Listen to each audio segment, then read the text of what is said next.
Halo, saya akan membacakan bagian A, tugas perkembangan anak sebagai konstruksi di era kontemporer. Tugas perkembangan dalam diskursus psikologi kontemporer di Indonesia dipahami sebagai manifestasi dari interaksi antara kematangan biologis, ekspektasi sosial-kultural, dan tekanan teknologi digital, bahwa manusia merupakan entitas dinamis yang melewati transisi usia secara organik. Keberhasilan satu fase menjadi prasyarat mutlak bagi kematangan fase berikutnya. Di era sekarang, tugas ini mengalami perluasan dimensi, di mana anak tidak hanya dituntut matang secara fisik dan sosial konvensional, tetapi juga memiliki relevansi terhadap paparan informasi yang masif. Secara fundamental, tugas perkembangan ini berakar pada 3 pilar utama yang saling berkaitan. Yang pertama, kematangan fisik dan neurologis. 2, tuntutan kultural dan global. 3, aspirasi psikologis dan nilai spiritual. Analisis fase kanak-kanak awal 0-6 tahun, era transformasi Golden Age, mengidentifikasi fase ini sebagai masa keemasan alias Golden Age, sekaligus masa kritis. Kegagalan stimulasi pada periode ini berpotensi menghambat struktur kepribadian anak secara permanen, karena plastisitas otak berada pada tingkat tertinggi. C. Kematangan motorik dan eksplorasi otonom di tengah penetrasi digital. Belajar berjalan merupakan tonggak otonomi fisik pertama.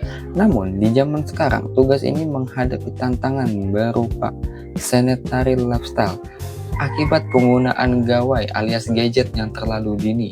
Kemampuan lokomotor seharusnya menjadi pintu gerbang bagi anak-anak untuk mengeksplorasi lingkungan secara nyata, yang stimulan merangsang perkembangan kognitif melalui observasi langsung.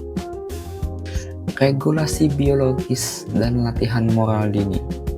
Tugas perkembangan seperti toilet training alias kontrol pembuangan kotoran bukan sekedar masalah psikologis.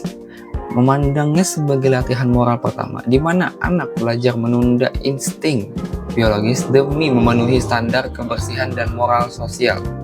Keberhasilan dalam fase ini membangun fondasi disiplin, kontrol diri yang krusial untuk menghadapi distraksi di masa depan.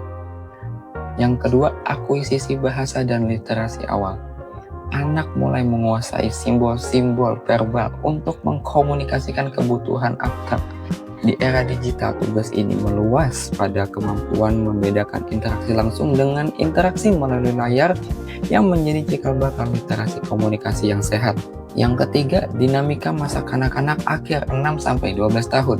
Memasuki lingkungan sekolah dasar, anak dihadapkan pada tugas perkembangan yang lebih terstruktur dan berpotensi pada kompetisi sosio-akademik.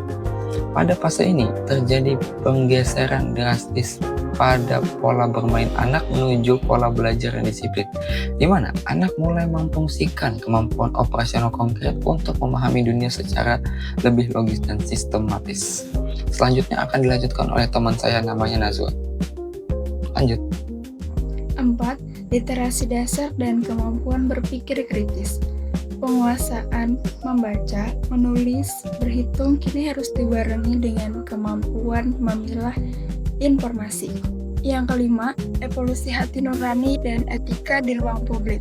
Pada fase ini, anak mulai melepaskan pemikiran egosentris dan memahami aturan sebagai kesepakatan kolektif. Yang keenam, integrasi kelompok sebaya dan kecerdasan emosional.